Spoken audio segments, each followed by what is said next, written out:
A single message for a global community, connecting the Yoruba heart to the soul of Islam. Àgbákò mà dé. Àgbákò mà dé gbogbo jama. Àgbákò mà dé. Àwọn Ahlus-Sunnah la Nabi ọwọ náà o. Àgbákò ta kan lọ́dọ̀ àwọn Ahlus-Sunnah nu o.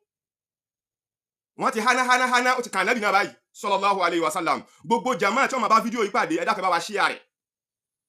À ń kí à ń sá ẹni ẹ̀mẹ́rin òkú. Àwọn Ahlus-Sunnah wọ́n ti fi rinlẹ̀ pé Ànábì Muhammad sallallahu alaihi wasallam yóò wọ náà. Ahlus-Sunnah ló sọ bẹ́ẹ̀. Gbogbo náà sì faramọ́ bẹ́ẹ̀. Ṣé bí nǹkan ti bàjẹ́? Gbogbo àwọn tí wọ́n jẹ́ oníṣẹ̀ṣe wọ́n ti ń gbé káàkiri. Gbogbo àwọn tí wọ́n jẹ́ Kristẹni wọ́n ti ń gbé káàkiri. Àgbákò mà dé, wọ́n lá Ànábì ó wọ náà o. Àwọn Ahlus-Sunnah wọ́n sọ bẹ́ẹ̀ o. A ní dákẹ́ fún yín sẹ́. Ìwọ tó bá sálábà pàdé fídíò yìí, dákun bá wa share rẹ̀. Kí wọ́n fi máa burú táwọn Ahlus-Sunnah dákalẹ̀ nínú Islam yìí nílẹ̀ Yorùbá yìí.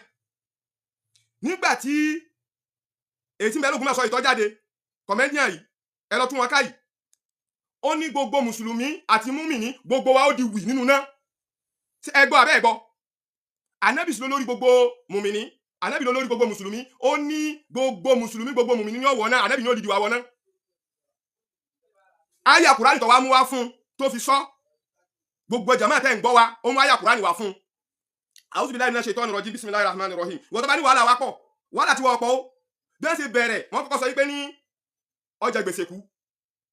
Wọ́n ṣe tán, wọ́n ní ebi ló pa kú. Wọ́n ṣe tán, wọ́n ní ìyá rẹ̀ ó wọ̀ náà. Wọ́n ní bàbá rẹ̀ ó wọ̀ náà. Àwọn Ahlus-Sunnah ni wọ́n fi gbogbo ilé ni wọ́n fi kàn Muhammad sallallahu alaihi wasallam. Ṣé bẹ́ẹ̀ náà ń gbọ́, wọ́n ṣe tán wọ́n kọ́ sínú tí àwọn ló rẹ́pù. Gbogbo bàjẹ́ ni wọ́n fi kàn Nabi Muhammad sallallahu alaihi wasallam. Wọ́n ṣe tán wọ́n ló jí pátá pupa. So ètò wọ́n wá ṣe bá rẹ̀ nísìnyí wọ́n sọ pé yóò wọ̀ náà.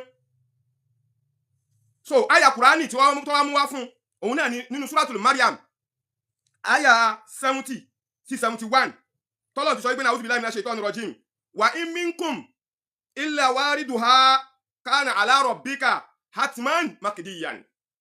Àyá tí wọ́n mú wá fún tó sọ pé gbogbo Mùsùlùmí gbogbo múmìnì ni ó wọ̀ náà nu o. Ànábì sì ló lórí gbogbo múmìnì. Ànábì ló lórí gbogbo Mùsùlùmí. Àwọn Ahlus-Sunnah wọ́n ti sọ pé Ànábì yóò wọ̀ náà. Wọ́n ní kò sẹ́ni tí ó mórí bọ́ níbi náà. Ànábì gan ò mórí bọ́. Ànábì ó wọ̀ náà. Afáwa Kàsálí. Abíọ́dún wọ́n lá Ànábì ó wọ̀ náà. Ìwọ tó bá sọ pé rọ́ ni lọ gbọ́ n tó ṣe ọmọ àyá Kùránì wà fún àyá Kùránì nàka fúnra wa yìí.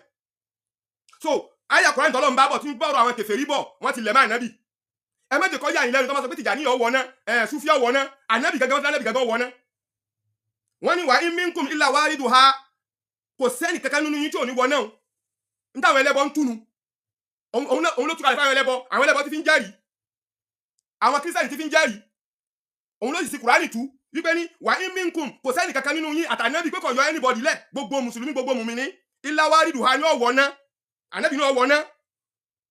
Kana ala rabbika hatman makdiyan. Ó ní ó ti dòfin lọ́dọ̀ Ọlọ́run pé Ànábì ó wọ̀ náà.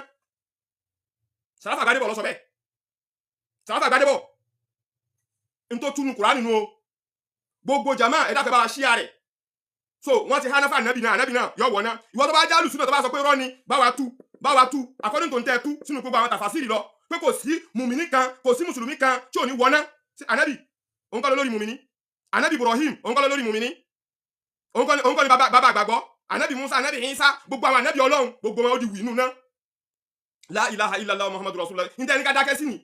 Táwọn ẹlẹ́bọ ti fi ń jẹ́rìí. Táwọn ẹlẹ́bọ ti tó àṣírí àfáà Sheikh Hashim Abdul Karim Giwa. Táwọn ẹlẹ́bọ ti tó àṣírí gbogbo síta.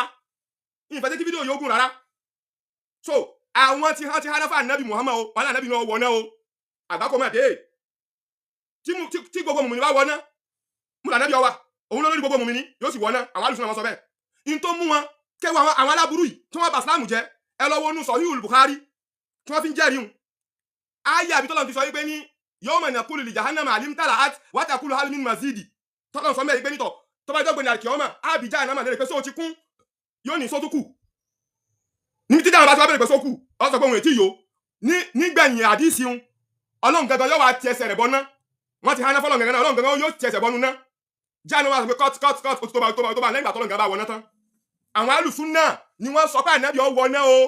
ẹni kan bá wa tó àyà òun Sàráfà Gbádébọ̀ ló sọ bẹ́ẹ̀ lógún mọ́sọ́ ó ti lánàbí ọwọ́ ná ẹ mọ́jọ kọ́ yà yín lẹ́nu bó ti jẹ́nu gbogbo jàmá a máa tó àṣírí yín fún gbogbo ayé àwọn ò ní dákẹ́ òun ló sì àyà Kùránì tú ó ti wá hánà fún ànábì náà gbogbo gbàgbọ́ Ahlus-Sunnah ìtọ́jú lórí náà nìyẹn ibà ànábì ọwọ́ ná wọ́n ti hánà fún bàbá rẹ̀ wọ́n hánà fún ìyá rẹ̀ ànábì kankan lọ́wọ́ kàn yìí ayé àlàkàfúrà wọn náà lọ́wọ́ nu Kùránì Sàráfà Gbádébọ̀ ló sọ bẹ́ẹ̀ lógún mọ́sọ́ ó ní wà í minkum wípé Ọlọ́run sọ pé kò sẹ́ni bọ́dì nínú yín illa wariduha yóò wọ̀ ná including Ànábì Muhammad sallallahu alaihi wasallam kana ala rabbika hatman makdiyan Ọlọ́run bá ti parí ẹ̀ ó ti di decree lọ́dọ̀ Ọlọ́run pé tó Ànábì wọ̀ ná Ọlọ́run dẹ̀ sọ pé tó bá ti wọ Jahannama khalidina fiha abadan kò ní jáde mọ́ láyé àwọn Àlùsùnnah ti hánà fún Ànábì o àgbákò má dé wọ́n ti hánà fún Ànábì o salamu alaikum warahmatullahi ta'ala wabarakatuh. Jọ̀wọ́ ṣe àkíyèsí láti subscribe fi like sílẹ̀ àti tẹ àròsọ bell fún àwọn ìmọ̀ràn tọlọ́fìn. Assalamu alaikum wa rahmatullahi.